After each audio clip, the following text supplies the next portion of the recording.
जोनी के पिता उससे बहुत नफरत करते थे। वो हमेशा उससे झगड़ते ही रहते। फिर भी जोनी पापा से बहुत प्यार करता था क्योंकि वो एक अनाथ था। बचपन में इन्होंने ही उसे पाला था, लेकिन पत्नी के देहांत के बाद वो चिड़चिड़े हो गए। उसके पिता हमेशा उल्टे सीधे काम करते थे, जिसके कारण पुलिस उन्हें थाने ले जाते। फिर जोनी जैसे तैसे कर्ज लेकर उन्हें छुड़वा लेता था। दरअसल 25 साल पहले जोनी के जन्म लेते ही उसकी अपनी माँ चल बसी। उसके अपने पिता घर के खर्च के लिए ट्रक चलाते थे, लेकिन नवजात बच्चे को लेकर वह काम पर नहीं जा सकते थे। इसीलिए एक अनाथालय में बेटे को छोड़ दिया और वादा किया कि जल्द इसे वहाँ से ले जाएगा। लेकिन बीच रास्ते में ही पुलिस ने उनकी गाड़ी रोक लिया। उसे नहीं पता था कि इस ट्रक में अवैध सामग्री है। पुलिस ने जोनी के पिता को दोषी समझकर पकड़ लिया और कोर्ट में पेश किया, जहां अदालत ने उन्हें 25 साल की सजा सुना दिया। इधर जोनी अनाथालय में हर दिन पिता का राह देखता था। उसे लगने लगा कि उसके पिता उसे छोड़कर भाग गए। फिर एक दिन उसे एक परिवार ने गोद ले लिया और वो फिर से खुशहाल जिंदगी जीने लगा। लेकिन जोनी को गोद लेते ही उसके पिता का व्यापार में घाटा होने लगा और उसकी पत्नी की भी मौत हो गई, जिससे सभी को लगने लगा कि जोनी एक अभागा लड़का है।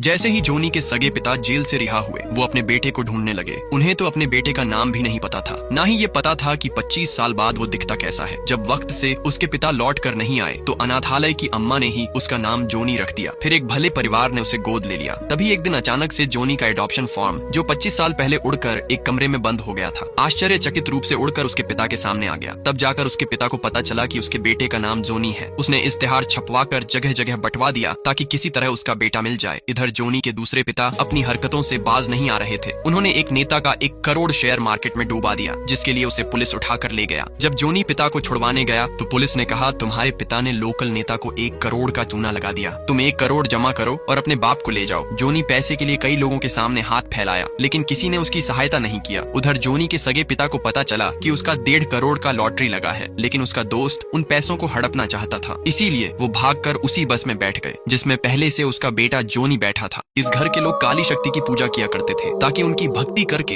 ये परिवार अपने मरे हुए दादाजी को पुनः जिंदा कर सके। दरअसल 2 साल पहले इस परिवार का मुखिया एक कार दुर्घटना में मारा गया था। उनकी जुदाई ये परिवार सह नहीं पा रहे थे। तभी एक पाखंडी बाबा ने कहा, अगर तुम सच्चे दिल से साधना कर पूर्णिमा की रात पूरा परिवार अपनी प्राण त्याग दे तो दादाजी पुनः जिंदा हो सकते हैं। ये जान पूरा परिवार पूर्णिमा की रात को बलिदान देने की तैयारी में जुट गए। लेकिन हेमंत, जो चित्रा से बहुत प्यार करता था, वो नहीं चाहता था कि उसका प्यार एक पाखंडी की बातों में आकर जान दे दे। इसीलिए वो चित्रा से शादी करके उसके परिवार का सदस्य बन गया ताकि वो जान सके वो लोग ऐसा क्यों कर रहे हैं। हेमंत चित्रा के घर की जांच करने लगा, लेकिन उसे वहाँ कोई सुराग नहीं मिला। धीरे धीरे बलिदान का समय नजदीक आ रहा था, लेकिन कोई भी हेमंत की बात सुनने को तैयार नहीं था। सबको यही लग रहा था कि परिवार का त्याग से उनके दादा फिर से जिंदा हो जाएंगे। लेकिन हेमंत को पता था ये महज एक अंधविश्वास है। लेकिन किसी ने उसकी बात नहीं मानी और सभी ने फांसी लगा लिया।